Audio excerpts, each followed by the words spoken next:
এটাকে এই হাউসে এনেছে কে? সব কিছু নষ্ট করে দিচ্ছে। ফিওনা, এক্ষুনি এটা সরাও এখান থেকে।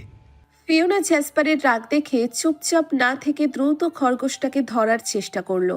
সে বিছানায় উঠেই খরগোশের পিছনে পিছনে ছোটাছুটি শুরু করলো। একবার এদিকে তো আর একবার ওদিকে। বিছানার ওপর দুজনের সেই ছোটাছুটির মাঝে এক অদ্ভুত বিশৃঙ্খলার সৃষ্টি হলো। জ্যাসপার এখন পুরোপুরি রেগে গিয়ে ফিওনাকে বিছানার সাথে চেপে ধরলো। তার শক্তিশালী হাতগুলো ফিওনার হাতের আঙ্গুলের ভাঁজে গভীরভাবে চেপে ধরলো, যেন আরও এক পা এগিয়ে তাকে আটকানোর চেষ্টা করছে। ফিওনার শরীরটা বিছানায় রীতিমতো চেপে গেল। সে স্নায়ুর উপর চাপ অনুভব করলো। একদিকে শ্বাসরুদ্ধ, আর একদিকে জ্যাসপারের উপস্থিতি যেন তাকে ঘিরে নিয়ে আসে। জ্যাসপারের চোখে ফিওনার পুরো দেহে এক অদ্ভুত শীতলতা যেন পাস হয়েছে, তবে অদৃশ্য আগুনও মনে মনে জ্বলছিল। জ্যাসপারের নিঃশ্বাস সোজা ফিওনার নাকে ঠোঁটের ওপর পড়তে লাগলো, যেন মুহূর্তের মধ্যে তার সত্তা তাকে পুরোপুরি ঘিরে ফেলেছে। ফিওনার বুক ওঠানামা করছে, গলা শুকিয়ে কাঠ হয়ে যাচ্ছে, যেন প্রতিটি শ্বাস নিতে তার জন্য কঠিন হয়ে উঠছে। সে যেন নিজেকে হারিয়ে ফেলেছে। সারা দেহে এক অজানা শিহরণ ছড়িয়ে পড়ছিল। ফিওনা তার শরীরের প্রতিটি স্নায়ুতে শিহরণ অনুভব করছিল। জ্যাসপারের প্রশ্ন তিক্ত আর রূঢ়, যেন কাটোয়া শিরার ছোঁয়াচ্ছে। তার চোখে এক ধরনের ক্রোধ ফুটে উঠেছিল, যা ফিওনাকে কিছু বলার সুযোগ দেয়নি। কি করছিলেটা কি? ফিওনা, ওই খরগোশটা আমার গ্লাস হাউসে প্রবেশ করার সাহস পেল কিভাবে? জ্যাসপারের গর্জন আরও তীব্র হলো, যেন তার পুরো অস্তিত্বে এক প্রবল ঝড় বইছিল। ফিওনার শরীরে কোনো শব্দের শক্তি ছিল না, শুধু তার মধ্যে কষ্টকর শিহরণ ছড়িয়ে পড়ছিল। তার পেটের ভেতর যেন উত্তাল একটি সমুদ্র বয়ে যাচ্ছিল। এক মুহূর্তে তার মাথায় এক দমকা ভাবনা এলো। আপনার মতো এমন আস্ত বড় একটা ড্রাগন মনস্টার এই হাউসে থাকতে পারলে এই ছোট্ট কিউট প্রাণীটা কেন পারবে না? তবে সে কথাগুলো কেবল মনে মনে বলল, মুখে কিছু উচ্চারণ করতে পারল না। জ্যাসপারের উপস্থিতি, তার শক্তি, সবকিছু মিলিয়ে এক অদ্ভুত নিষ্ঠুরতা ফিওনার মনের মধ্যে থমকে দাঁড়িয়েছিল। জ্যাসপারের সবুজ চোখজোড়ায় ফিওনা যেন এক টানে হারিয়ে যাচ্ছিল। চোখ দুটি ছিল যেন গভীর কোনো সাগর, যেখানে ডুব দিলে আর কখনো ফিরিয়ে আনা সম্ভব হতো না।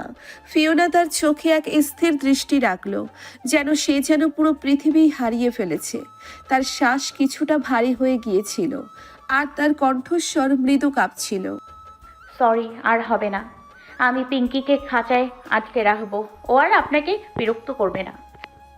ফিওনার ঠোঁটের কোণগুলো অল্প একটু কাঁপছিল, যেন কথাগুলো বলার সময় তার ভেতর থেকে কোনো এক অচেনা অনুভূতি উঠে আসছিল। সেই কোমল কম্পন, তার গলার স্বরের মিষ্টি টান, সবকিছু মিলিয়ে যেন জ্যাসপারের ভেতরে এক অজানা শিহরণ জাগিয়ে তুলল। তার চোখে এক তীব্র আলোড়ন উঠল, যেন ফিওনার প্রতিটি শব্দ তার হৃদয়ে এক গভীর চিহ্ন রেখে গেল।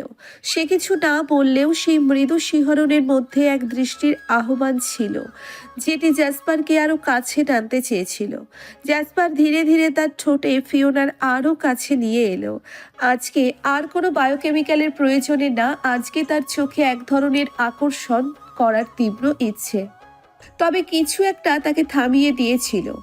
আজ তার অনুভূতিতে কিছুটা অস্থিরতা ছিল, কিছুটা বাধা ছিল। ফিওনার অবস্থা যে এতটা দুর্বল হয়ে গেছে তা সে বুঝতে পারছিল। তার ঠোঁট প্রায় ফিওনার ঠোঁটের সাথে ছুঁই ছুঁই করছিল, যেন সময় থেমে গিয়েছিল। ফিওনার চোখ দুটো আস্তে আস্তে বন্ধ হয়ে গিয়েছিল, তার শ্বাস কিছুটা ভারী হয়ে উঠেছিল, যেন সে নিজেকে সম্পূর্ণভাবে সেই মুহূর্তের ভেতর হারিয়ে ফেলতে চাচ্ছিল। তার ঠোঁটের কম্পন যেন পুরো শরীরে ছড়িয়ে পড়েছিল। শরীরের প্রতিটি কোষ যেন স্পর্শের জন্য প্রস্তুত ছিল। এই মুহূর্তে তারা একে অপরকে অনুভব করছিল। এক ধরনের মাধুর্য, এক ধরনের অস্পষ্ট টান ছিল যা তাদের মধ্যে ছিল। কিন্তু সেই মুহূর্তে কোনো শব্দ ছিল না, শুধু নীরবতা আর আর একে অপরের অজানা আকর্ষণ। হঠাৎ করে জ্যাসপার তার ঠোঁট ফিওনার কাছ থেকে সরে নিয়ে থেমে গেল। এক মুহূর্তের জন্যে যেন পুরো পৃথিবী থেমে গিয়েছিল। তারপর তার গম্ভীর কণ্ঠে সেই শব্দগুলো ছুড়ে দিল। আমার কাছে তুমি আর আসবে না, আমার থেকে দূরে দূরে থাকবে, সেটাই তোমার জন্য মঙ্গল। ফিওনার হৃদয়ে সেই শব্দগুলি আছড়ে পড়ল, যেন হঠাৎ করে কোনো অদৃশ্য ভারী জিনিস তার বুকে চেপে বসে। সে চুপচাপ চোখ খুলে তাকালো। তার দৃষ্টি ফিসফিস করে, কিন্তু জ্যাসপারের চোখের মধ্যে যা দেখলো তা তাকে অবাক করে দিল। জ্যাসপারের কথা বলার পাছে কোনো ক্রোধ বা রাগের ছোঁয়া ছিল না, বরং জ্যাসপারের চোখে ছিল এক অদ্ভুত শীতলতা, যেন সেই সব অনুভূতি যা সে চেপে রেখেছে সেইগুলোই প্রতিফলিত হচ্ছিল। ফিওনার মন ভেঙে যেতে চেয়েছিল, কিন্তু কোনো শব্দ বেরোলো না। তার চোখে হতাশার একটা ছায়া স্পষ্ট হয়ে উঠল, তবুও তাকে কোনো ব্যাখ্যা বা প্রতিক্রিয়া জানানোর সাহস ছিল না। ফিওনা নিজেও বুঝতে পারল না জ্যাসপার যখন তাকে দূরে থাকতে বলল, তখন তার ভেতর এক অদ্ভুত অস্থিরতা কাজ করছিল। তার মনে ছিল এক ধরনের প্রশান্তি আসার কথা, যেহেতু সে এতদিন ধরে এক অনির্দিষ্ট আকর্ষণের মাঝে বন্দী ছিল, যা কখনো একদম স্পষ্ট ছিল না। কিন্তু আজ যখন জ্যাসপার তাকে দূরে থাকতে বলল, তার অনুভূতিতে কোনো স্বস্তি ছিল না, বরং এক অজানা শূন্যতা তার ভেতর কুণ্ঠা তৈরি করছিল। তার মন একটি অবর্ণনীয় যন্ত্রণায় ডুবে যাচ্ছিল, এমন এক যন্ত্রণা যা সে শুধু অনুভব করছিল কিন্তু প্রকাশ করতে পারছিল না। জ্যাসপার ফিওনার হাতের ভাঁজ থেকে নিজের হাতের বাঁধন সরালো। মুহূর্তের জন্যে সবকিছু থেমে গিয়েছিল, যেন সময়ও তার সাথে থেমে গেছে। ধীরে ধীরে সে ফিওনার ওপর থেকে উঠে পড়ল। ফিওনার শরীর যেন এক্ষণেই অবশ হয়ে গিয়েছিল, মাথা ঘুরছিল, গা কিছুটা ঝিমিয়ে পড়েছিল। তার শক্তি, তার অস্থিরতা সবকিছু এক মুহূর্তেই স্থির হয়ে গিয়েছিল। কিন্তু তারপর একটু একটু করে সে নিজেকে সামলে উঠে দাঁড়ালো। জ্যাসপার এখনো তার দিকে না তাকিয়ে অন্যদিকে ফিরেছিল।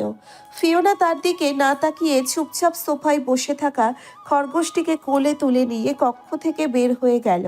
তার পায়ের আওয়াজ মিলিয়ে যাওয়ার সাথে সাথেই ঘরটা যেন নিঃশব্দ হয়ে গেল। জ্যাসপার ধীরে ধীরে তার দৃষ্টি দরজার দিকে ফেরালো। ফিওনার অনুপস্থিতিতে কক্ষের বাতাসে এখনো সেই মিষ্টি ঘ্রাণটা ছিল, হরমোনাল আকর্ষণীয়, যা ফিওনার শরীর থেকে অল্প বিস্তর ছড়িয়ে পড়েছিল। সেই ঘ্রাণ যা একসাথে তাকে টানছিল আর আবার দূরে সরিয়ে নিচ্ছিল। এখন তার বুকের ভিতর একটা অস্থিরতা অনুভব হচ্ছিল, যেন এক টুকরো কিছু তার অন্তরের গভীরতা থেকে কেউ ছিঁড়ে নিয়ে চলে গেছে। সে কি চেয়েছিল, কি বলেছিল, কেন এই শূন্যতা তাকে এতটা আঘাত করেছে? এক অজানা অনুভূতির মধ্যে তলিয়ে যাচ্ছিল জ্যাসপার, যা যেন তার নিয়ন্ত্রণের বাইরে চলে যাচ্ছিল। জ্যাসপার এক দীর্ঘশ্বাস ফেলে তার মনের গভীরে গুমোট এক অনুভূতি ঘুরপাক খাচ্ছিল। সে নিজেকে শান্ত করার চেষ্টা করছিল, কিন্তু তারপরও এক অদৃশ্য চাপ তার বুকের ভেতর জমে উঠছিল। তার চোখ দুটি যেন কিছু খুঁজছিল, তবে সে জানতো সে যা খুঁজছে তা সম্ভব নয়। মনে মনে বিড়বিড় করলো, আমাকে ফিওনার কাছ থেকে দূরে থাকতেই হবে। কথাগুলো যেন নিজের ওপর এক কঠোর নিয়ম চাপানোর মতো, তবে তার প্রতিটি অক্ষরে ছিল এক অজানা দ্বন্দ্ব। আমার ভেতরের লাভ হরমোন তৈরি হওয়ার উৎস একমাত্র এই মেয়ে। ওর থেকে দূরে থাকলেই সব আগের মতো হয়ে যাবে। কথা বলার সময় তার চোখে এক অদ্ভুত তীব্রতা ছিল, যেন সে নিজের অন্তর্দ্বন্দ্বকে চিরকাল চুপচাপ লুকিয়ে রাখতে চাচ্ছে। জ্যাসপার মাথা তুলে ধীরে ধীরে তার চারপাশে তাকালো, যেন নিজের ভেতরের গহীনতাগুলিকে খুঁজে বের করার চেষ্টা করছে। এই পৃথিবীতে তার আসার লক্ষ্য ছিল অতি বিশেষ, এথিরিয়ান এবং একটি গোপন মিশন। প্রেম, ভালোবাসা, এগুলো তার জন্য ছিল একেবারে নিষিদ্ধ এক অনিশ্চিত রাস্তা। কোনো প্রেম ভালোবাসা না, সে মনে মনে কথাগুলো আওড়ালো, যেন নিজের সঙ্গেই সমঝোতা করতে চাইছে। কিন্তু মনের গভীরে তার শরীরের প্রতিটি কোণে কিছু একটা যেন টের পাচ্ছিল, এক ধ্বংসাত্মক অস্থিরতা, যে অস্থিরতা সে বহু বছর ধরে চাপিয়ে রেখেছিল, এখন আর সইতে পারছিল না। সকালে ঘুম থেকে উঠেই ফিওনা সোজা খরগোশটিকে দিকে গেল। আজ তাকে খাঁচায় রেখেছে, তাই খাবারটুকু দিয়ে নিশ্চিন্ত হলো। এরপর তার পা চলল অ্যাকোরিয়ার কক্ষের দিকে, কিন্তু কক্ষ খালি দেখে একটু অবাক হলো। কিছুটা চিন্তিত হয়ে দ্রুত কিচেনে এলো ফিওনা। সেখানে গিয়ে দেখলো অ্যাকোয়ারা ইতিমধ্যেই কাজ শুরু করে দিয়েছে। ফিওনা মৃদু ভ্রু কুঁচকে জিজ্ঞেস করলো, কি হলো অ্যাকোয়ারা? আজ আমাকে ডাকলে না কেন? আর একা একা কাজ করছো, কেউ দেখে ফেললে তো সমস্যা হয়ে যাবে। অ্যাকোয়ারা একটু হাসলো। আরে চিন্তা করো না ফিও, এদিকে কেউ নেই। আলবিরা, থারানিয়াস আর প্রিন্স সবাই কোথাও বাইরে গেছে। ফিওনা গভীর স্বস্তির নিঃশ্বাস ফেলল। ও যাক বাবা, তাহলে তো বেঁচে গেলাম। অ্যাকোয়ারা ফিওনার দিকে তাকিয়ে মুচকি হেসে বলল। চলো দুজনে নাস্তা সেরে নিই, একটু পরেই ছাদে যাব। ফিওনা একটু দ্বিধার সুরে বলল। কিন্তু তোমাদের প্রিন্সেসের অনুমতি ছাড়া ছাদে যাওয়া ঠিক হবে কি তো? অ্যাকোয়ারা নির্ভর ভঙ্গিতে উত্তর দিল। প্রিন্স তো সকালেই বেরিয়ে গেছেন, ওদের ফিরতে রাত হবে। আমরা তাড়াতাড়ি গিয়ে আবার ফিরে আসব, কেউ জানতে পারবে না। ফিওনা হালকা হাসি দিয়ে সম্মতি জানিয়ে বলল। ঠিক আছে, তাহলে আমি নাস্তা করে একেবারে গোসল সেরে নিব। এরপর দুজনে একসঙ্গে মনোযোগ দিয়ে ব্রেকফাস্ট বানাতে লাগলো, যেন সামনের কিছু মুহূর্তের জন্যে নিজেরাই নিজেদের নির্ভীক সঙ্গী। অন্যদিকে প্রিন্স, জ্যাসপার, থারেনিয়াস আর আলভিরা এক গোপন স্থানে উপস্থিত ছিল। স্থানটি নির্জন, মেঘাচ্ছন্ন, আকাশের নিচে চারপাশ যেন রহস্যের ছায়ায় ঢাকা। আলো আধারিতে আবৃত এই পরিবেশে থারেনিয়াস কিছুটা উত্তেজিতভাবে বলল। প্রিন্স, এটা বিশেষ খবর আছে। জ্যাসপার গভীর দৃষ্টিতে তাকালো, তার কণ্ঠে সুপ্ত উৎকণ্ঠার সুর। কি খবর? থারিনিয়াস কিছুটা গম্ভীর ভঙ্গিতে বলল। প্রিন্স, একটা বিশেষ খবর আছে। আমি দীর্ঘদিন ধরে ব্যাপারটি পর্যবেক্ষণ করেছি, কিন্তু মিস্টার চেন সিং সম্পর্কে কোনো খোঁজ পাচ্ছি না। এমনকি তাকে দেখাও যাচ্ছে না কোথাও। অনেক দিন হয়ে গেল তার কোনো খবর নেই। ব্যাপারটা খুব স্বাভাবিক লাগছে না। উনি আমার নতুন কোনো পরিকল্পনা করেননি তো এথিরিয়ানকে নিয়ে? এই কথায় জ্যাসপার চিন্তিত হয়ে গেল, যেন সিংহের আচমকা এই অন্তর্ধানকে সে সহজভাবে মেনে নিতে পারছিল না। তবুও পরক্ষণেই ব্যাপারটা স্বাভাবিকভাবেই নিল। জ্যাসপার কঠিন দৃষ্টি নিয়ে থারিনিয়াসের দিকে তাকিয়ে বলল। এটা আমাদের দেখার বিষয় নয়। আমাদের এখন পূর্ণ মনোযোগ দিয়ে মিটিংয়ের বিষয় ফোকাস করতে হবে। প্রতিটি প্রস্তুতি নিখুঁত হতে হবে, কোনো ভুল করা যাবে না। ডক্টর আর্থার যেদিন তারিখ নির্ধারণ করবেন সেই দিনই আমি একটুখানি শান্তি পাবো। মিটিংয়ের আগ পর্যন্ত আমি আর কোনো বিষয় নিয়ে মাথা ঘামাতে চাই না, থারিনিয়াস।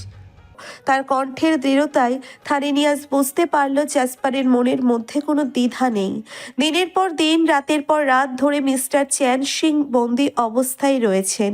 ও প্রতিদিনের মতো তাকে খাবার সরবরাহ করার ইচ্ছে, যেন তিনি একটি বিশেষ উদ্দেশ্যের জন্য জীবিত। কারণ তার কাছে এমন কিছু মূল্যবান তথ্য রয়েছে যা ওয়াংলি নিজেও জানেন না। এই তথ্যের আশায় তাকে বন্দি অবস্থায় রেখে যত্ন সহকারে তার পরিচর্যা করা হচ্ছে। অন্যদিকে মিস ঝাং প্রায় সম্পূর্ণ সুস্থ হয়ে উঠেছেন। তাকে জানানো হয়েছে যে মিস্টার চ্যান সিং আর ফিওনা গ্রীষ্মে গেছেন বিশেষ কাজে। এই সংবাদ দিয়েছেন ডক্টর লিও ঝান। কিন্তু ফিওনার অনুপস্থিতিতে নিয়ে ডক্টর লিও ঝান এখনও উদ্বিগ্ন।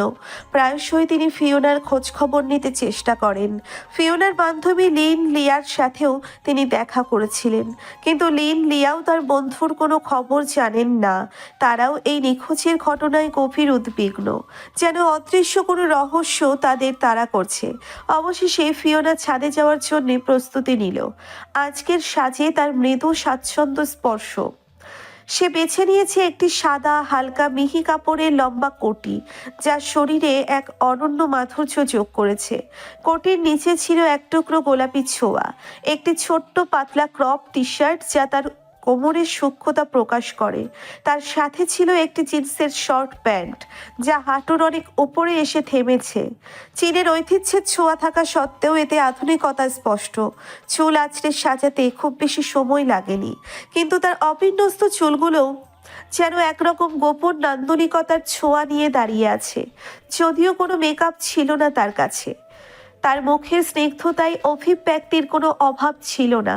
তবে এই বন্দি জীবনে সাজগোছের কোনো আগ্রহও নেই তার। একঘেয়েমি আর অবরুদ্ধতার ভার যেন তার মনের ওপর চাপিয়ে রেখেছে এক অদৃশ্য শৃঙ্খল। তার সাজতে ইচ্ছে করে না, এমনকি আয়নার সামনে দাঁড়িয়ে নিজেকে দেখার রুচিটুকুও যেন হারিয়ে গেছে। এই সীমাবদ্ধ জীবনের প্রতিটি দিন যেন একই রকম বিষণ্ণতায় ঢাকা। সাজানোর মতো কোনো স্বপ্ন কিংবা খুশি আর অবশিষ্ট নেই ফিওনার মনে। অ্যাকোয়ারা ফ্লোরা স্টাইলের একটি ফ্রক পরেছে, যার কোমল ডিজাইনে তাকে যেন এক স্বপ্নীল অন্য গ্রহের পরীর মতো লাগছে। তার নীল রঙের চুলের সাথে ফ্রকের নকশা এমনভাবে মিশেছে যে তাকে দেখে মনে হয় যেন কল্পনার কোনো রাজকুমারী। ফিওনাকে দেখে অ্যাকোয়ারা মৃদু হাসি দিয়ে বলল। বাহ, আজকে তোমাকে অন্যরকম লাগছে ফিওনা। ফিওনা একটু লজ্জা পেয়ে উত্তর দিল। বেশি খারাপ লাগছে? আসলে আমার এই ড্রেসটা চীনে বেশ জনপ্রিয়। এরকম পোশাক পরে ওখানকার মেয়েরা। তবে থারি নিয়ে মাঝে মাঝে বিভিন্ন ধরনের ড্রেস নিয়ে আসে। অ্যাকুয়ারা মাথা নাড়িয়ে বলল। হ্যাঁ, বারবার একই শহর থেকে পোশাক আনতে গেলে একটু ঝুঁকি আছে, তাই ও ভিন্ন শহর থেকে ভিন্ন ভিন্ন ধরনের জামাকাপড় সংগ্রহ করে আনে। কথার ফাঁকে তারা ছাদের দিকে যেতে শুরু করলো। কাঠের সিঁড়িগুলো বেয়ে উপরে উঠতে উঠতে ফিওনা আর অ্যাকোয়ারার মধ্যে হালকা কথা চলতেই থাকলো, যেন এই ছোট ছোট মুহূর্তগুলো তাদের বন্দি জীবনের একঘেয়েমি কিছুটা হলেও দূর করে। অবশেষে ফিওনা ছাদের ভেতরে পা রেখেই কিছুটা থমকে দাঁড়ালো। ছাদটি ছিল এক বিস্ময়কর স্থান, যেখানে প্রতিটা কোণা, প্রতিটা বক্র যেন এক অজানা রহস্য লুকিয়ে ছিল। চারপাশে নির্মিত ছিল গ্লাস রেলিং, যার মাধ্যমে ছাদের অপর প্রান্তের দৃশ্য স্পষ্টভাবে দেখা যাচ্ছিল। গ্লাসের উপর সূর্যের আলো যখন পড়ছিল, তখন সেটার এক অদ্ভুত ঝলকানি সৃষ্টি হচ্ছিল, যেন কোনো সোনালি রেখা সারা ছাদ জুড়ে ছড়িয়ে পড়ছিল। পায়ের নিচেও ফ্লোরও ছিল অন্যরকম, যেন এক ধরনের পাথরের উপর সূক্ষ্ম রঙিন কারুকাজ করা হয়েছে, যেখানে প্রত্যেক পদক্ষেপে এক নতুন দৃষ্টিকোণ সৃষ্টি হচ্ছিল। ফিওনা যেন স্থির হয়ে দাঁড়িয়ে থাকলো। চোখের সামনে ছাদের চারিপাশে টবে ফুটে থাকা ফুলগুলো তাকে মন্ত্রমুগ্ধের মতো আকর্ষণ করছিল। প্রতিটা ফুলের আকার, রং, গন্ধ যেন এক ভিন্ন দুনিয়ার কথা বলছিল। তার চোখে কিছুক্ষণ হারিয়ে গিয়েছিল এত সব ফুল, এত নতুন রূপের সমাহার, যা সে আগে কখনোই দেখেনি। অ্যাকোয়ারা তার পাশ দিয়ে আস্তে আস্তে এক এক করে ফুলগুলোর পরিচয় দিতে শুরু করলো। ফিওনা অ্যাকোয়ারার পিছে পিছে হাঁটছে আর মন দিয়ে ফুলের বর্ণনা শুনছে। একটা ফুলের সামনে যেয়ে অ্যাকোয়ারা বলল, স্ফটিক মণি, এটি দেখো ফিওনা, এই ফুলটা স্ফটিকের মতন উজ্জ্বল। তার প্রতিটি পাপড়ি যেন রূপালি রশ্মির মতো আলো বিকিরণ করে। এর মধ্যে একটা ঠান্ডা স্বচ্ছ গন্ধ আছে, যেন পুরো পরিবেশটাই স্নিগ্ধ হয়ে যায়। আর এইটা? অ্যাকোয়ারা বলল, ধূসর পাতার ফুল, যেটার পাপড়ির রং সাদা আর ধূসর ছিল, যেন মেঘের মধ্যে সূর্য ওঠার দৃশ্য। এই ফুলটা হচ্ছে অগ্নিপথ, পেট অফ ফায়ার নাম। এই ফুলের পাপড়ি লাল আর সোনালি ছিল, অগ্নিময় আভার মতো। এই ফুলটা কসমিক ব্লকস মহাকাশী, এটার পাপড়িগুলো নীলাভ আর সোনালি আভার ছিল।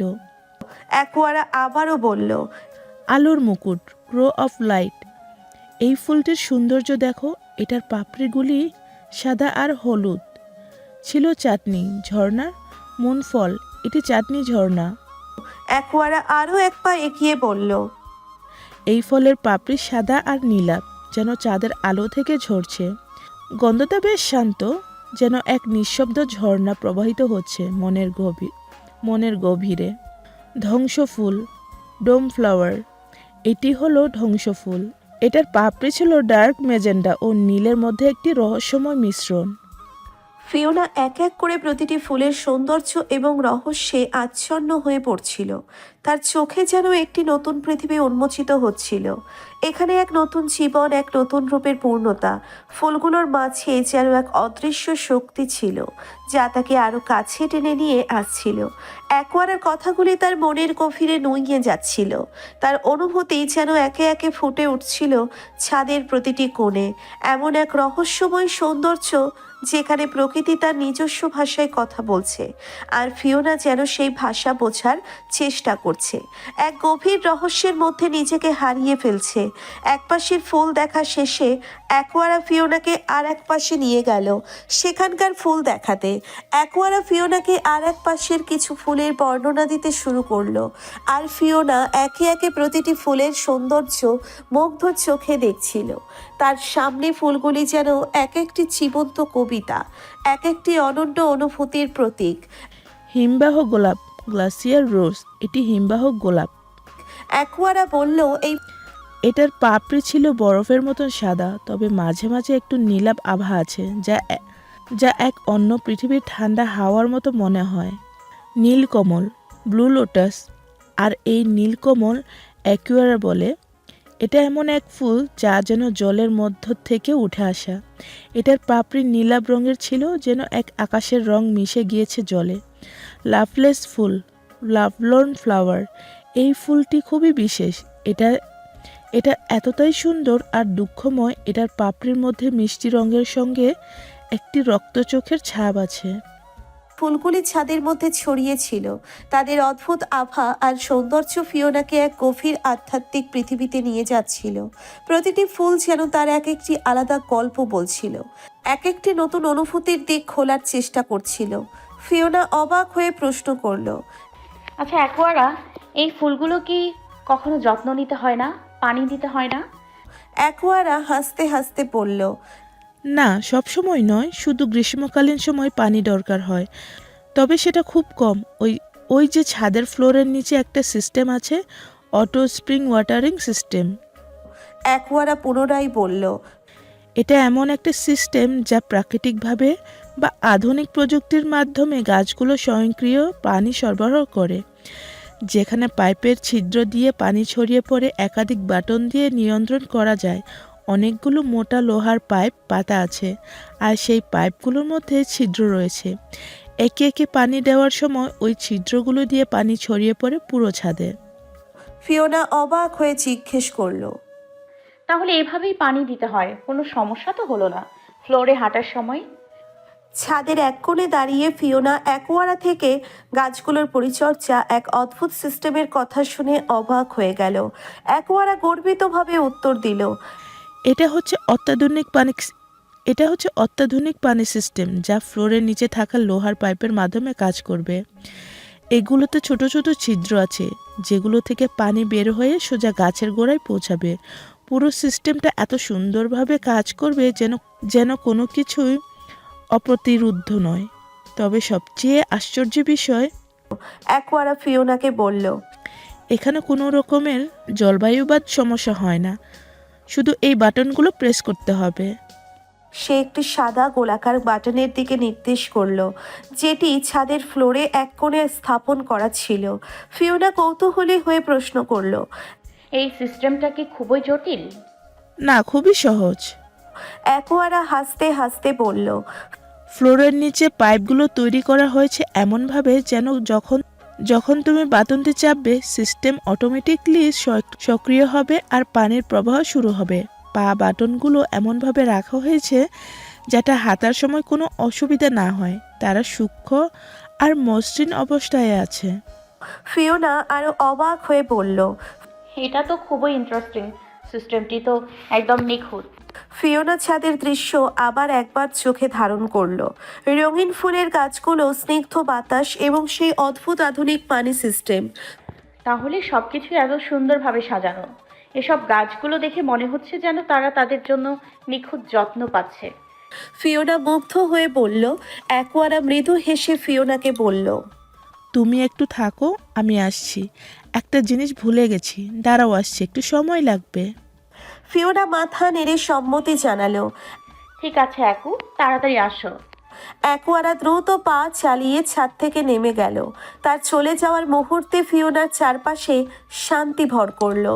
ছাদের ফুল গাছগুলো, সেই অদ্ভুত ফুলের সুগন্ধ আর হালকা বাতাসের মৃদু নিঃশ্বাস তাকে অদ্ভুত এক প্রশান্তির মধ্যে ডুবিয়ে দিল। ফিওনা নিঃশব্দে দাঁড়িয়ে থাকলো, তার চোখে কিছুটা চিন্তা, কিছুটা বিরক্তি। এত সুন্দর এই জায়গা, তবুও কিছু একটা ছিল যা তার মনকে অস্থির করে তোলে। ছাদের কিনারায় এসে দাঁড়ালো ফিওনা। চারপাশে তাকালেই শুধু পাহাড়, পাহাড় আর পাহাড়। সবুজে আচ্ছাদিত প্রকৃতি যেন অশেষ এবং একেবারে আকাশের সীমানায় মিশে গেছে। মেঘগুলো এত কাছের যেন হাত বাড়ালেই ছুঁয়ে দেওয়া যাবে। এই দৃশ্য ছিল যেন কোনো স্বপ্নের মতো। ফিওনা চোখ বন্ধ করে কিছুটা অবাক হয়ে হাত বাড়ালো। মেঘের নরম গাঁথনে প্রথমে হাতটি ছুঁয়ে গেল। এক অদ্ভুত ঠান্ডা অনুভূতি সারা শরীরে ছড়িয়ে পড়ল, যেন স্পর্শ করা কোনো শীতল সুতোর মতো।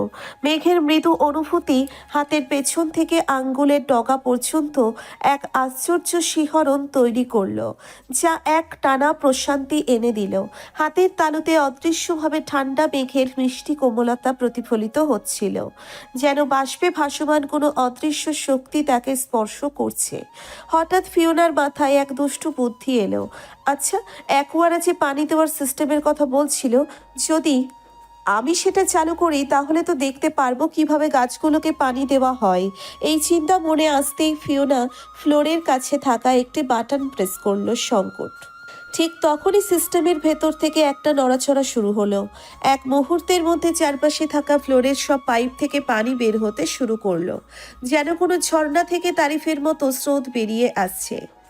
প্রথমে অল্প কিছু, তারপর আরো দ্রুত গতিতে পানি ছড়িয়ে পড়ল।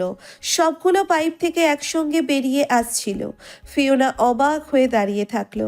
পুরো ছাদ এক নিমেষেই পানিতে ভিজে গেল। তার শরীরের জামা কাপড় একেবারে ভিজে গেল, স্যাঁতসেঁতে হয়ে গিয়েছে। পানি সারা ছাদে ছড়িয়ে পড়ল। সে চিৎকার করে করে ডাকতে থাকলো, অ্যাকুয়ারা। তবে কোনো সাড়া শব্দ পাওয়া গেল না। ফিওনা হতভম্ব হয়ে আবার একাধিকবার প্রেস করতে থাকলো, কিন্তু কোনো কাজ হলো না। পানির প্রবাহ থামলো না, বরং আরও জোরে বের হতে লাগলো। এদিকে ছাদে প্রবেশ করা আর বের হওয়ার সিস্টেম ফিওনা জানে না। একদম নিজেই তার ভুল বুঝতে পারলো।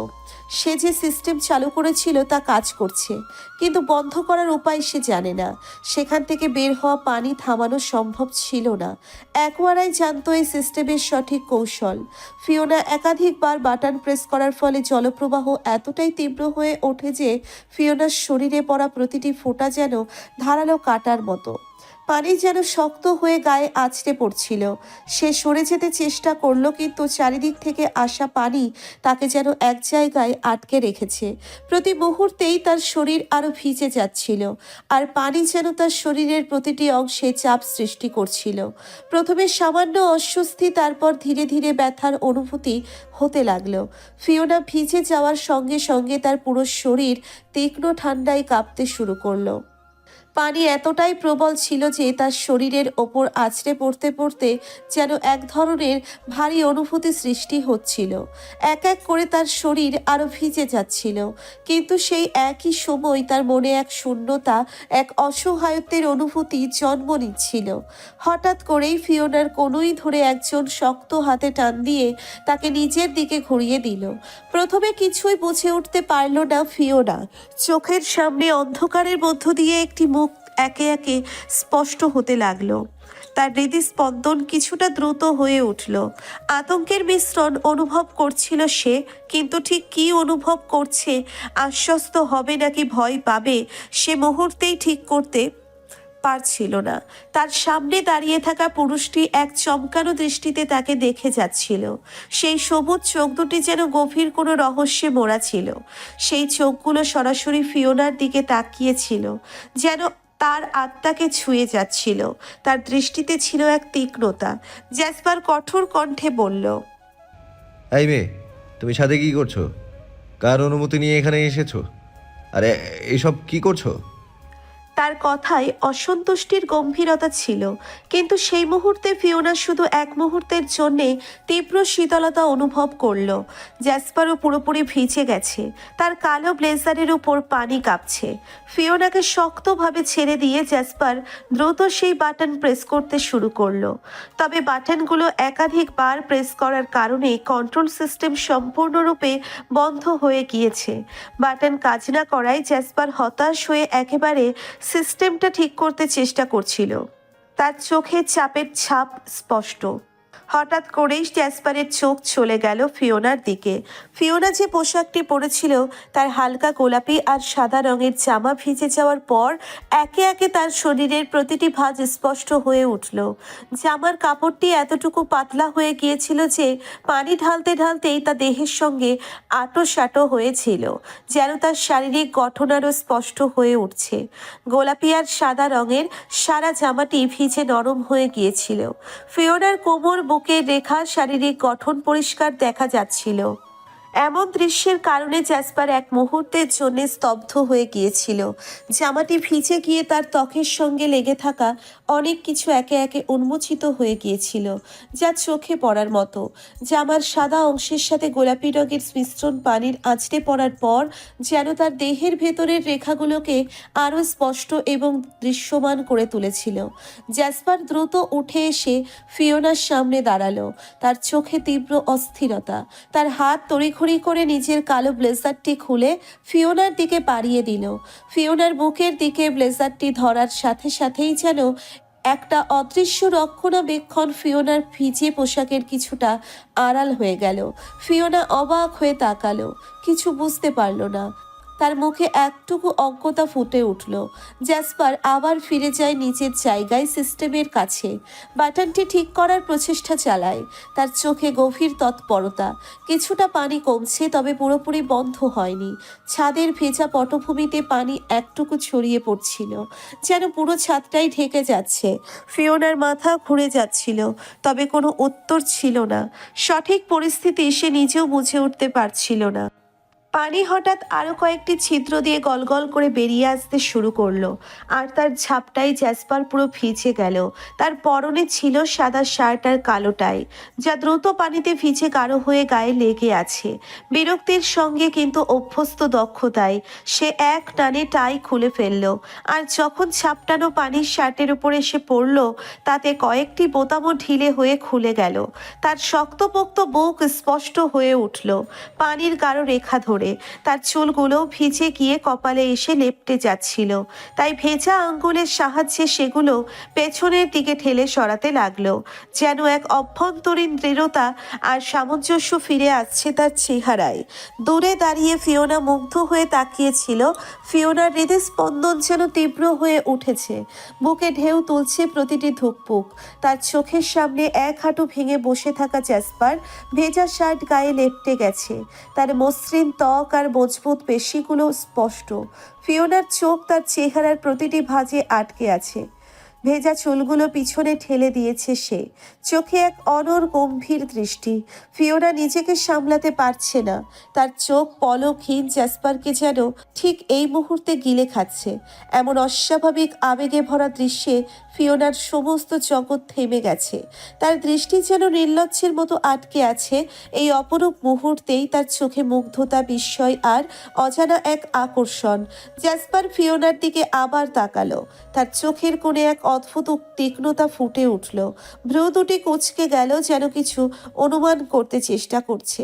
ফিওনা এক দৃষ্টিতে তাকিয়েছিল, জ্যাসপারকে দেখে যেন সম্পূর্ণ মুগ্ধতায় হারিয়ে গেছে। তার চারপাশের সবকিছু থেকে বিচ্ছিন্ন এতটাই গভীরভাবে ডুবেছিল যে কখন সে জ্যাসপারের জড়িয়ে দেওয়া ব্লেজারটা তার বুক থেকে পড়ে গেছে তার কোনো হুঁশই ছিল না। ফিওনার নজর ছিল কেবল জ্যাসপারের দিকে।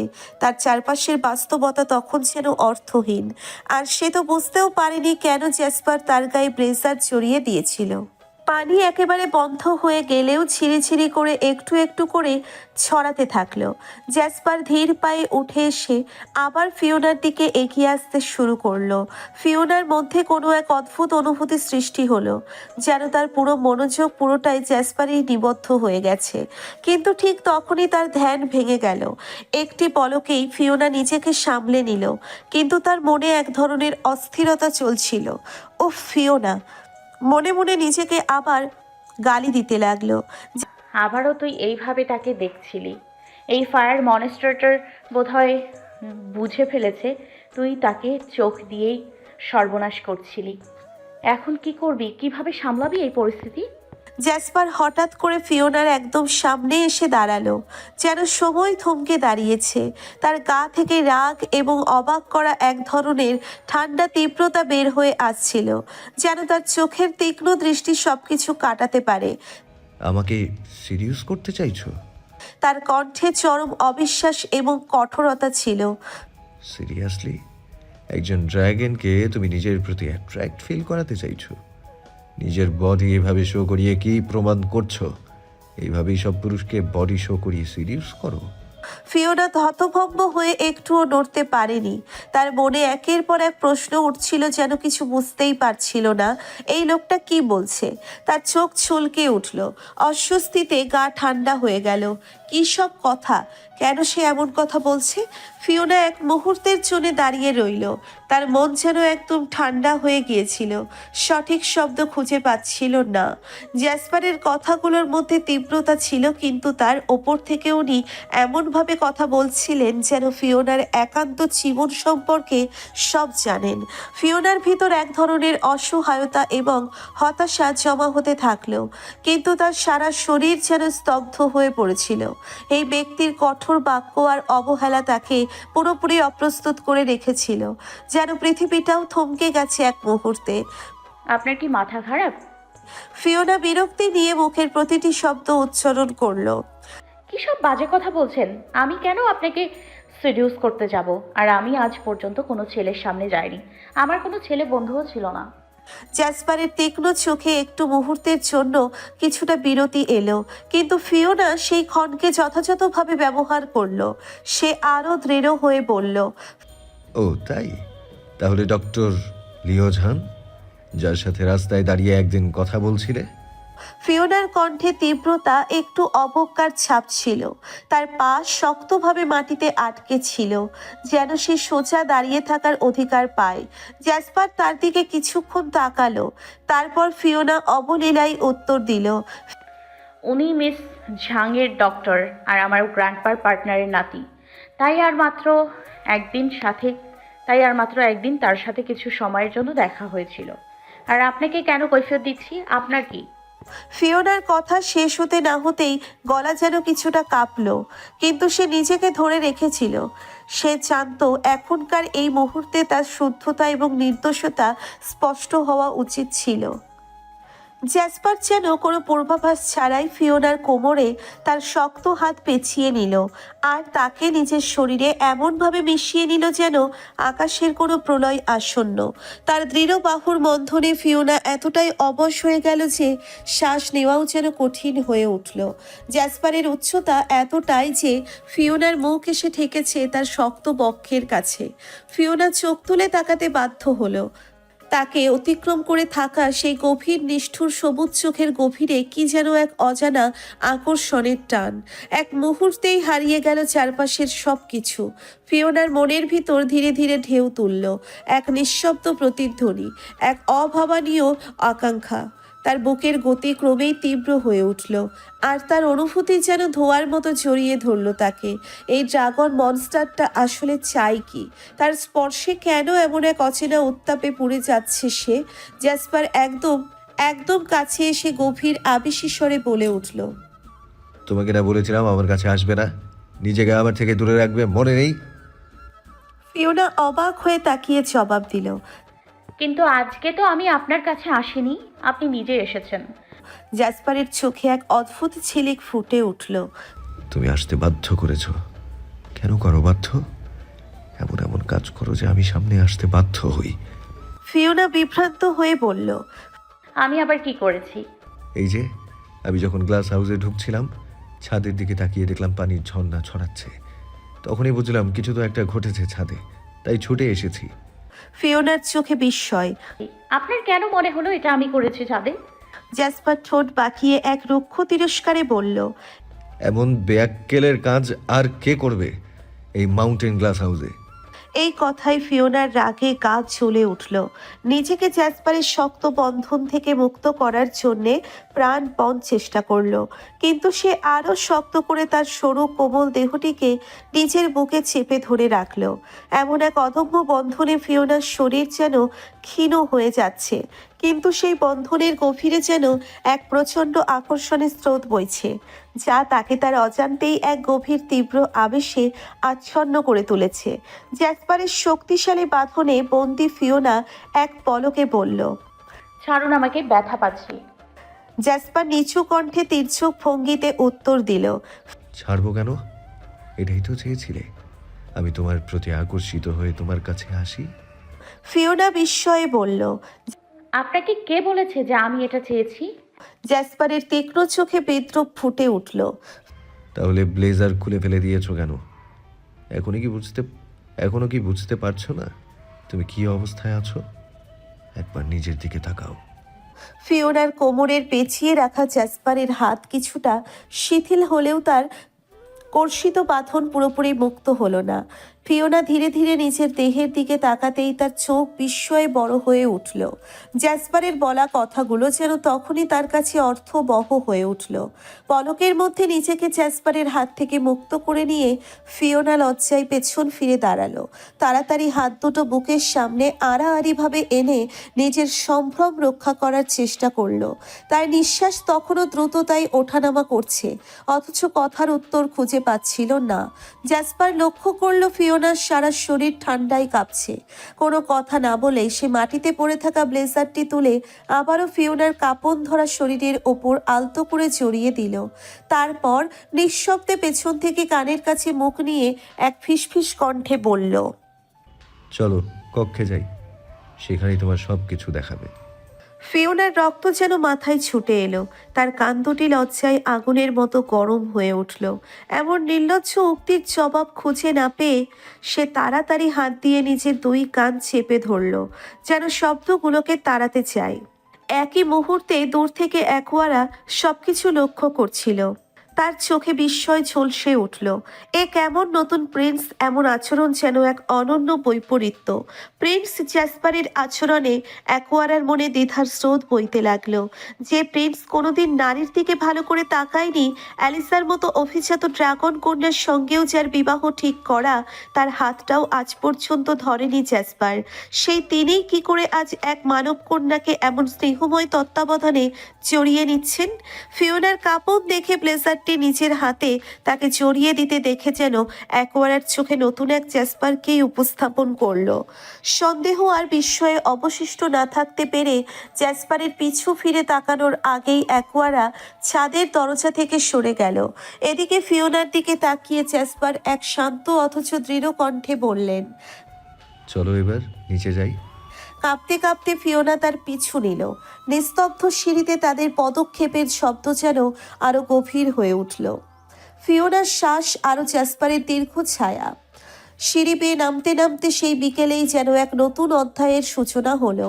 দুজন একসাথে ছাদ থেকে নামতেই জ্যাসপার নীরবে নিজের কক্ষে চলে গেল। ফিওনা করিডোর ধরে নিজের কক্ষের দিকে পা বাড়াতেই হঠাৎ অ্যাকোয়ারার সামনে এসে পড়ে।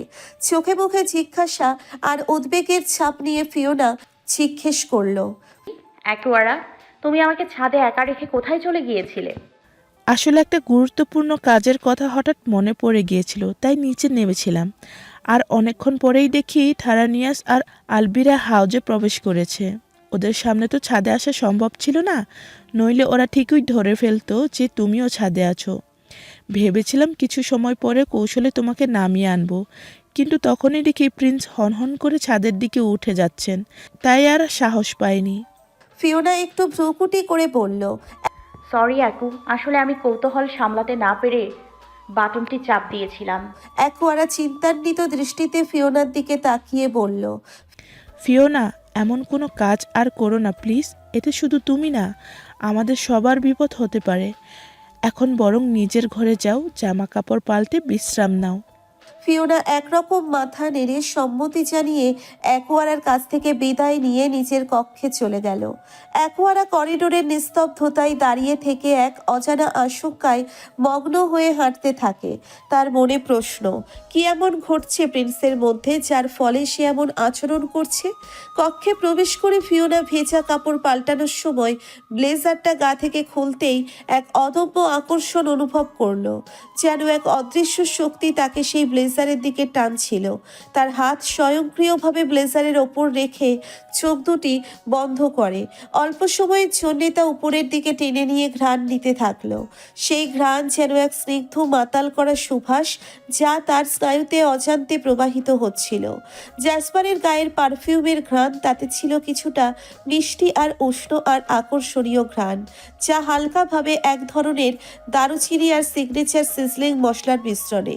তার প্রতিটি নড়াচড়া, প্রতিটি শব্দের সঙ্গে যেন সেই ঘ্রাণ আরো গভীরতর হয়, এক শীতল শকুনের মতো তার চারপাশে বিস্তার লাভ করে। ব্লেজারের প্রতিটি ভাঁজে সেই অদ্ভুত সুবাসে মিশে আছে।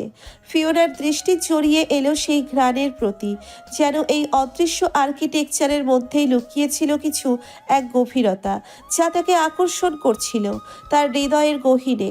সে ক্ষণিকের জন্য ঘ্রাণটিকে নিজের মধ্যে পূর্ণভাবে ধারণ করতে চাইল, যেন সেই মুহূর্তে জ্যাসপারের উপস্থিতি প্রতিটি শ্বাসে মিশে গিয়েছিল। ফিওনার মনে হচ্ছিল এই ঘ্রাণে যেন কিছু রহস্য লুকিয়ে আছে, কিছু গভীরতা, যা তাকে আরো বেশি করে মুগ্ধ করে তুলছিল। সারাদিন কেটে গেল, ফিওনার আর জ্যাসপারের সঙ্গে দেখা হলো না। সূর্য ঢলে পড়তেই জ্যাসপার তার ল্যাবের নির্জনতা আঁকড়ে ধরে ড্রাকোনিসের সাথে সংযোগ স্থাপন করলো। গভীর মনোযোগে সে তার ভাইকে উদ্ধারের পরিকল্পনা নিয়ে আলোচনা চালিয়ে যাচ্ছে। এক গভীর প্রত্যয় যেন তার চোখে মুখে বিরাজ করছে। রাত গড়িয়ে গেছে, কিন্তু জ্যাসপার সেই ল্যাবেই রয়ে গেছে। কাজ আর আলোচনা তাকে গ্রাস করে রেখেছে। অন্যদিকে ফিওনা বিশ্রামের ঘোরে তলিয়ে গেছে। আজকের দিনের ক্লান্তি আর শরীরের মৃদু অসুস্থতায় ঘুম তার কাছে যেন একমাত্র আরাম। গভীর নিদ্রায় ডুবে গেছে সে। দিনের ঘটনাগুলোর ভার যেন ঘুমের চাদরে মুছে যাচ্ছে। এক অচেনা শান্তি তার জগৎটাকে ঢেকে রেখেছে। ভোরের আলো ফোটার সঙ্গে সঙ্গেই অ্যাকোয়ারা প্রতিদিনের মতো ফিওনাকে ডেকে তোলার জন্যে তার কক্ষে প্রবেশ করে। কিন্তু আজ যেন সব কিছুই ভিন্ন মনে হলো। ফিওনা সাদা কম্বলের নিচে সম্পূর্ণভাবে ঢেকে নিশ্চল শুয়ে আছে। অ্যাকোয়ারা একবার দুবার তার নাম ধরে ডাকলো, কিন্তু ফিওনা সাড়া দিল না, যেন সে গভীর ঘুমে নিমগ্ন। মৃদু উদ্বেগে অ্যাকোয়ারা ফিওনাকে হালকা ধাক্কা দিতে গিয়ে হঠাৎ থমকে গেল। ফিওনার শরীর স্পর্শ করতেই অবাক হয়ে লক্ষ্য করলো যে তার ত্বক অস্বাভাবিক উষ্ণতায় দহন করছে, যেন আগুনের উত্তাপে ঝলসে উঠেছে। এই তাপমাত্রা তাদের ভেনাসের স্বাভাবিক উষ্ণতার সমান, অথচ পৃথিবীতে এমন তাপমাত্রা অস্বাভাবিক আর অস্বস্তিকর। অ্যাকোয়ারা তৎক্ষণাৎ বুঝল পৃথিবীর মানুষের জন্য এমন উত্তাপ কোনো সুস্থতার লক্ষণ নয়। এই তীব্র উষ্ণতা জ্বরের ইঙ্গিত দিচ্ছে, মানবদেহে অসুস্থতার প্রথম পদক্ষেপ। ফিওনার অসুস্থতা তার উদ্বেগকে আরো গাঢ় করে তুলল। সে ভাবতে লাগলো কিভাবে দ্রুত সাহায্য আনা যায় এই অসুস্থ মানব কন্যার জন্য। অ্যাকোয়ারা দ্রুত পায়ে সিঁড়ি ভেঙে নেমে এসে থারিনিয়াস ও আলবিরাকে সবটা জানালো। ফিওনার অবস্থা শুনে তাদের চেহারাতেও গভীর উৎকণ্ঠা ভেসে উঠল। তারপর তারা সবাই নিঃশব্দে অপেক্ষায় দাঁড়িয়ে রইল, প্রিন্সের ল্যাব থেকে আসার প্রতীক্ষায়। অবশেষে গ্লাস হাউসের দরজা খুলে এক দুবার অথচ স্থির উপস্থিতিতে জ্যাসপার প্রবেশ করলো। লিভিং রুমে এসে সবার মুখে গাঢ় চিন্তার ছাপ খেয়াল করলো। সে মুহূর্তেই যেন পুরো স্থানটির বায়ু ভারী হয়ে উঠল তার আভিজাত্যের প্রভাবেই। প্রতিটি পদক্ষেপে তার নির্ভীক চাহনি, কঠোর মুখাবয়ব আর প্রখর নির্লিপ্ততার আভাস ফুটে উঠল। সবার কৌতূহল ও উৎকণ্ঠা ভেদ করে জ্যাসপার ধীর কণ্ঠে বলল, কি হয়েছে? সবাই এমনভাবে দাঁড়িয়ে আছো কেন একসাথে? তার প্রশ্নের প্রতিধ্বনিত সুরে সবাই যেন আরো সংকুচিত হয়ে পড়ল। থারিনিয়াস কিছুক্ষণ চুপ থেকে অবশেষে বলল, প্রিন্স, ওই মানব মেয়েটি প্রবল জ্বর এসেছে। তার অবস্থা অত্যন্ত শোচনীয়। জ্যাসপারের মুখে এক মুহূর্তের জন্য চিন্তার রেখা পড়লেও সে নিজেকে দৃঢ় রেখে মুখের ভাব পাল্টালো না, যেন নিজের সমস্ত উদ্বেগকে লুকিয়ে রেখে দাঁড়িয়ে রইল সবার সামনে, নিরাসক্ত তার অদৃশ্য আড়ালে গভীর চিন্তায় ডুবে। জ্যাসপার থারিনিয়াসকে দৃঢ় কণ্ঠে নির্দেশ দিল, ল্যাবে যাও। পৃথিবীর মানুষের জ্বর সারাতে কি কি পদক্ষেপ নেওয়া দরকার তা অবিলম্বে জেনে এসো। থারিনিয়াস আদেশ পেয়ে দ্রুত ল্যাবের দিকে এগিয়ে গেল। এরপর জ্যাসপার অ্যাকোয়ারার দিকে তাকিয়ে বলল, থারিনিয়াস আসার পর যা যা করতে হবে সে সব কিছু তুমি সম্পন্ন করবে। অ্যাকোয়ারা সাহস করে একটু এগিয়ে এসে বলল, প্রিন্স, আপনি একবার ফিওনাকে দেখে এলে কেমন হয়? তার কি অবস্থা তার নিজের চোখে দেখে আসতেন। জ্যাসপারের চোখে হালকা এক ঝলক নির্লিপ্ততা ফুটে উঠল। কোনো প্রয়োজন নেই। এক নিঃসঙ্গ দৃঢ়তায় সে বলল, আর সিঁড়ি বেয়ে ধীরে ধীরে উপরে উঠে গেল। নিজের কক্ষে পৌঁছে দরজা বন্ধ করেই সে এক গভীর দীর্ঘশ্বাস ফেলল, যেন হৃদয়ের কোনো চাপা কষ্টকে বাইরে বের না হতে দেওয়ার জন্য নিজেকে সামলে নিচ্ছে। অ্যাকোয়ারা দূর থেকে তাকিয়ে বুঝে গেল প্রিন্সের অন্তরে আদতেও কোনো পরিবর্তন আসেনি।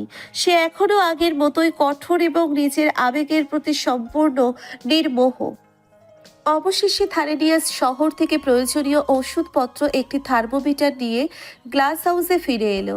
অ্যাকোয়ারা ধীর পায়ে ফিওনার পাশে এগিয়ে গেল। থার্মোমিটার তার মুখে রেখে জ্বর পরিমাপ করলো 104 ডিগ্রি। কাল বিকেলে ছাদে প্রচণ্ড ভিজে থাকার কারণেই এমন তীব্র জ্বর আক্রমণ করেছে তাকে। ফিওনার মুখে ক্লান্তির ছাপ স্পষ্ট, তার শরীর যেন সমস্ত শক্তি হারিয়েছে। অ্যাকোয়ারা প্রথমে তাকে সামান্য হালকা খাবার খাইয়ে দেয়।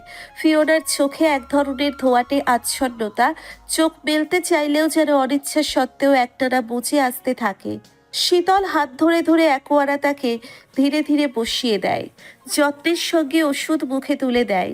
সবকিছু সম্পন্ন করার পর অ্যাকোয়ারা ফিওনাকে আবার আলতো করে শুইয়ে দেয়, যেন অসীম কোমলতায় তাকে আশ্রয় দিচ্ছে। কক্ষ ছেড়ে বেরিয়ে যাবার সময় অ্যাকোয়ারা একবার নিঃশব্দে তার কান্ত মুখখানা চেয়ে থাকে। দিনের আলো অস্তমিত হয়েছে, রাতের নিস্তব্ধতায় ঘেরা গ্লাস হাউসে ধীর পায়ে ফিরল জ্যাসপার।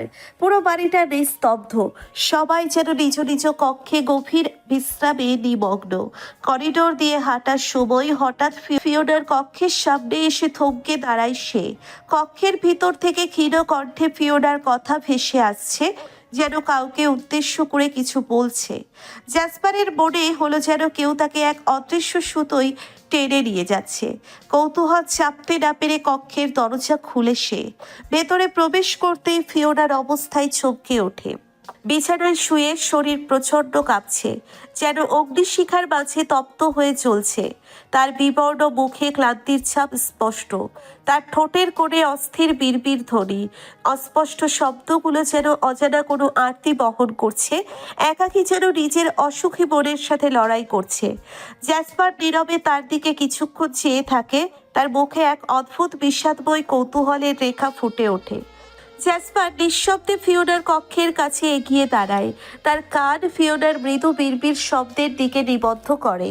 ফিওনার কণ্ঠে ক্লান্তি ও একাকিত্বের গভীর ছাপ, যেন সে অতীতের কারো উদ্দেশ্যে কিছু বলছে। ফিওনা অস্পষ্ট কণ্ঠে বিড়বিড় করে ওঠে, মিস ঝাং, কোথায় আপনি? গ্র্যান্ডপা কেন আসছেন না? আমার এত জ্বর, তিনি এখনো আমাকে দেখতে আসলেন না। মিস ঝাং, আপনি জানেন না জ্বর এলে আমার ভয় করে, একা ঘরে এভাবে থাকতে পারি না।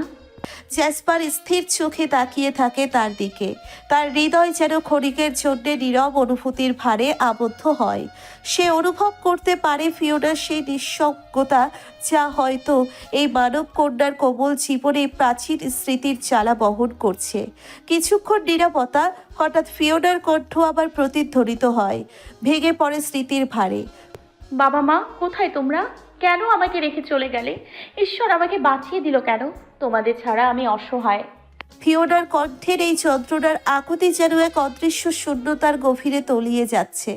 জ্যাসপার স্থির দৃষ্টিতে তাকিয়ে থাকে, তার মনে যেন এক চাপা কৌতূহল ও অজানা অনুভূতির স্রোত বয়ে যায়। কিন্তু তা বুঝতে না দিয়ে নির্বিকার চিত্তে উল্টো ঘুরে কক্ষ থেকে বেরিয়ে যেতে উদ্যত হয় সে, যেন এই মানব মেয়ের একাকিত্ব তার শক্তিময় সত্তাকে ছুঁতে না পারে। ফিওনা পুনরায় মৃদু গলায় বলল, মিস ঝাং, আমার খুব তৃষ্ণা পেয়েছে, পানি প্লিজ, আমি পানি খাবো।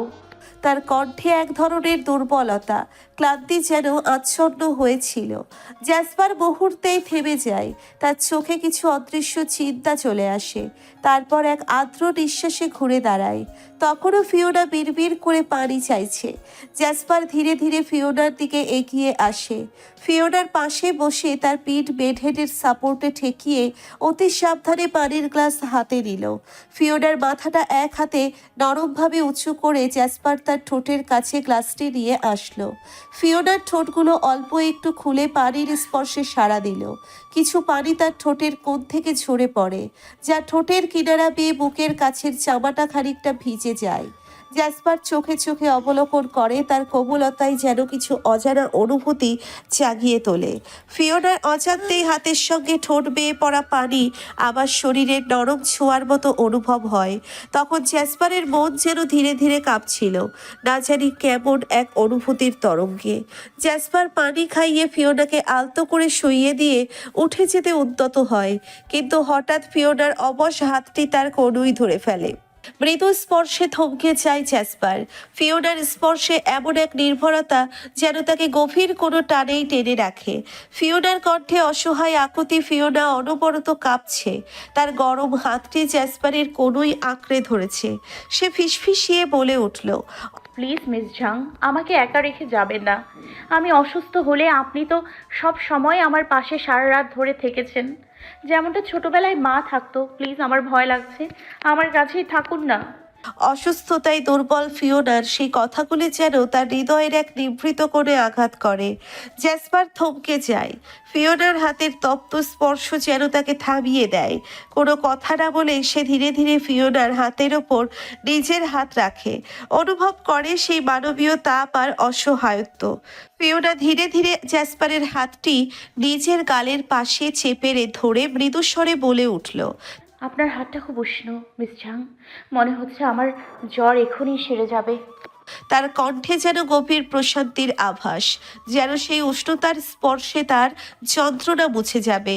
জ্যাসপারের কঠিন দৃষ্টিতে কিছুটা নরম ভাব আসে, তবে মুখের রেখায় কোনো ভাবান্তর ফুটে ওঠে না। তবুও তার হাতের উষ্ণতা যেন নিঃশব্দে ফিওনার অবসন্ন মনকে আশ্রয় দেয়। সেই মুহূর্তে তাদের চারপাশে যেন এক নীরবতার আচ্ছাদন নেমে আসে। জ্যাসপার ফিওনার গালের স্পর্শে এক গভীর তাপ অনুভব করলো। তার শরীরের উত্তাপ যেন অশান্ত আগুনের মতন চলছে। মেয়েটির ক্ষীণ অবিরাম কাঁপুনি কম্বলের নিচে ধীরে ধীরে বেড়ে চলেছে, আর তা দেখে এক মুহূর্ত চিন্তায় ডুবে যায় জ্যাসপার। এরপর কিছু না ভেবে ফিওনাকে আলতো করে নিজের বুকে টেনে নেয়। দুহাতে তাকে নিবিড় করে জড়িয়ে ধরে রাখে, যেন তার নিজের উষ্ণতায় এই অসহায় দেহটির শীতল যন্ত্রণাকে প্রশমিত করতে পারে ফিওনা। সেই উষ্ণতায় আশ্রয়ে শিথিল হয়ে জ্যাসপারের কোমরে শার্টটা শক্ত করে ধরে রাখে, যেন তাকে একা রেখে সে আর যেতে না পারে। তবে অসুস্থতায় ফিওনার চোখ ভারী হয়ে আসে, চোখ বেয়ে ধীরে ধীরে নীরব অশ্রুধারা গড়িয়ে পড়ে। সেই মুহূর্তে জ্যাসপার তার গালে হাত রেখে মৃদু স্পর্শে মুখটা একটু তুলে ধরে। ফিওনার চোখের কোণ বেয়ে গড়িয়ে পড়া অশ্রু তার বুড়ো আঙ্গুলে এসে ঠেকে। এই স্পর্শের নিঃশব্দে যেন কেবল এক অনাবিল প্রশান্তির ছায়া, যে নিবিড়ভাবে তাদের দুজনকে এক নিবিড় আশ্রয়ে জড়িয়ে রেখেছে। জ্যাসপার নিজে বুঝতে পারছিল না কেন সে ফিওনাকে এত কাছাকাছি টেনে নিয়ে আসছে, কেন তার অসুস্থতা তাকে এত গভীরভাবে ছুঁয়ে যাচ্ছে। তার চোখের সামনে মেয়েটির দুর্বল কাঁপতে থাকা শরীর আর সেই কষ্ট যা সে নিঃশব্দে সহ্য করছে, এগুলো সবকিছুই যেন এক অদ্ভুতভাবে জ্যাসপারের হৃদয়ের গহীনে কোথাও গভীর আঘাত করছে। তার ভেতরের ড্রাগন সত্তা, যে একসময় সর্বভোগ শক্তি আর শীতল নিঃসঙ্গতায় ডুবে থাকতো, আজ যেন এক অতিরিক্ত সূক্ষ্ম অনুভূতির কাছে পরাজিত হচ্ছিল। এটা কি যেন এক অপরিচিত টান তাকে বেঁধে ফেলেছে। জ্যাসপার জানতো ডিভাইসের নির্দেশে তাকে ফিওনাকে দূরে রাখতে হবে, কিন্তু সে না চাইলেও এক অজানা আবেগ তাকে বাধ্য করছে তাকে আঁকড়ে ধরতে। কি তা? প্রেম কি সত্যিই তার হৃদয় এখন সেই মুহূর্তে কিছু চাই না? সে কখনো অনুভব করেনি ফিওনার কাঁপতে থাকা দেহ তার চঞ্চল হৃদয়ে কোনো গভীর কিছু ছুঁয়ে যাচ্ছিল। ফিওনার নরম শ্বাস প্রশ্বাস, তার ত্বকের উষ্ণতা, এগুলো জ্যাসপারের কাছে মুহূর্তের জন্য যেন ভীষণ মধুর এক স্বপ্ন হয়ে উঠেছিল। তার মুখটা আরো কাছে এনে সে ফিওনার নিঃশব্দ কান্না, তার অসুস্থতা, সবকিছুর গভীরে প্রবাহিত হচ্ছিল। কেন এমন অনুভূতি হচ্ছে? কেন তার হৃদয়ে এত গভীর একটা টান সৃষ্টি হচ্ছে?